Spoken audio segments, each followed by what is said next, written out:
और आपको अष्टांगिक मार्ग बताने का काम किया। तथागत ने पंचशील का पालन करने का हम सबको निर्देश दिया। तथागत ने हमको त्रिशरण में जाने का सलाह दिया। बाबा साहब ने भी वही कहा। 3 तरह के फार्मूले दिए। शिक्षित बनो, संगठित हो, संघर्ष करो। पहला फार्मूला बाबा साहब का था शिक्षित बनो।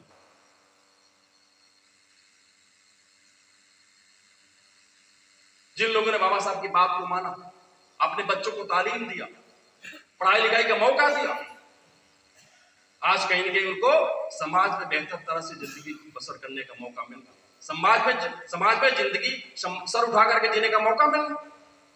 जिन लोगों ने बाबा साहब की बात को नहीं माना, आज ही मैं समझ रहा हूं बद से बदतर हालत हो रही है। बाबा साहब दुनिया छोड़ के चले गए।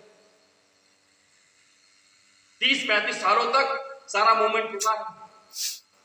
देश में सरकारें चलती रही, बदलती रही, बिगड़ती रही, बनती रही। कभी पंडित जवाहरलाल नेहरू प्रधानमंत्री थे, लाल बहादुर शास्त्री जी बन गए, इंदिरा गांधी जी बन गई, राजीव गांधी जी बन गए, तमाम और भी इस फैमिली के अलावा लोग प्रधानमंत्री बने। लेकिन अरसे तक हमारी गरीबी दूर हुई। जिस संविधान को बाबा साहब ने लिख करके दे दिया था, वो संविधान लागू नहीं हुआ। 35-40 साल बाद इस देश में साहब कांसीराम जी के रूप में एक महापुरुष पैदा हुआ।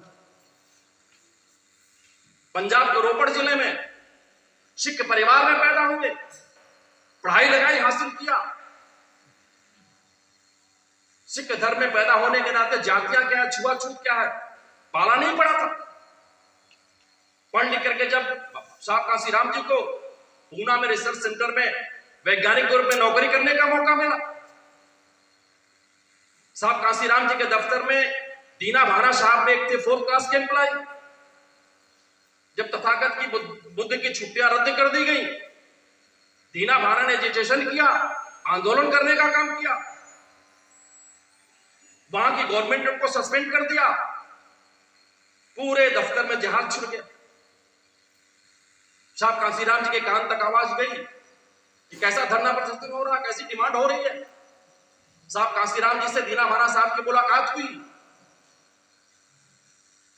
साहब कांसीराम जी ने पूरा विस्तार से उनसे वार्ता किया और दीना भाना साहब ने बाबा साहब कांसीराम जी को बाबा साहब के एक थीसिस पेश किया, एक किताब भेंट करने का काम किया, जिस किताब का नाम है इनहेलेशन ऑफ कास्ट, जाति भेद का बीज नाश, जिसको साहब कांसीराम जी ने एक बार नहीं कई बार पढ़ने का काम किया। और जब उस इनहेलेशन ऑफ कास्ट को पढ़ा, उस किताब को पढ़ा, तब साहब कांसीराम जी की आंख खुल गई।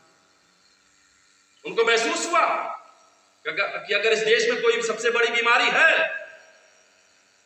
तो जात की बीमारी। जब तक जात की बीमारी रहेगी, ये देश मजबूत नहीं हो सकता, हमारा समाज मजबूत नहीं हो सकता। साहब कांसीराम जी ने ये कसम खाई, घर पर चिट्ठी लिख दिया, अपने मां बाप को चिट्ठी लिखा।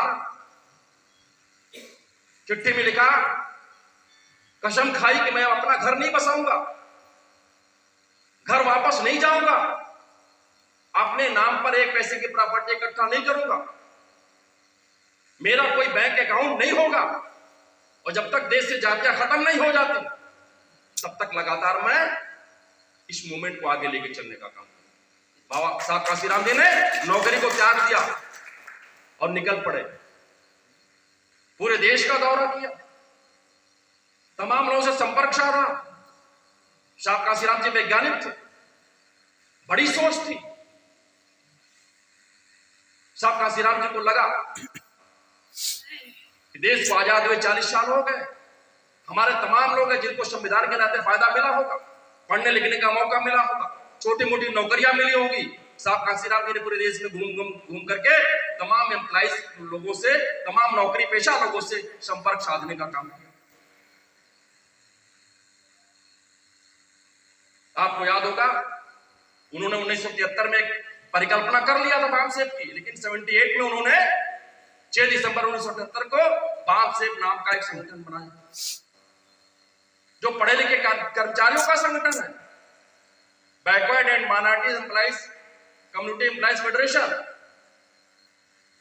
जिसमें हमारे मुस्लिम साथी भी हैं, हमारे पिछड़े लोग भी हैं, हमारे अपने लोग भी दलित समाज के लोग हैं। उनका एक संगठन बनाने का काम किया। इस देश में महात्मा ज्योतिबा फुले कौन है, छत्रपति शाहू जी महाराज कौन है, पूरे बहुजन समाज के इतिहास को खंगाल करके हमारे सामने रखने का काम। कौन चाहता था महात्मा ज्योतिबा फुले को?